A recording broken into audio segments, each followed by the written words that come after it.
মানুষ বড় অদ্ভুত এক প্রাণী, তাই না? আমরা সারা জীবন মানুষের ভিড়ে থাকতে চাই। এই মানুষগুলো হয়তো আমার শেষ সময় পর্যন্ত পাশে থাকবে, কিন্তু সত্যি হলো আমরা আসলে জন্ম থেকেই একা। আপনার পকেটে যখন টাকা থাকবে, যখন আপনার ক্ষমতা থাকবে, দেখবেন চারপাশটা লোকে লোকারণ্য। সবাই আপনাকে ভালোবাসবে, আপনার খোঁজ নেবে, কিন্তু যেই মুহূর্তে আপনার প্রয়োজন বা স্বার্থ ফুরিয়ে যাবে, দেখবেন সেই পরিচিত মুখগুলোই একে একে সব আড়াল করে চলে গেছে। কেউ আর আপনার খবর রাখার প্রয়োজন মনে করবে না। আসলে দোষটা কারো না, দোষটাই সিস্টেমের।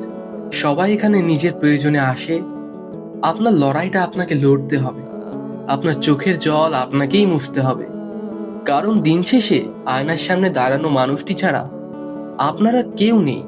তাই মানুষের উপর প্রত্যাশা কমিয়ে নিজের উপর বিশ্বাসটা বাড়ান। কারণ এই স্বার্থের পৃথিবীতে সবাই পর, শুধু নিজের অস্তিত্বটাই সত্য।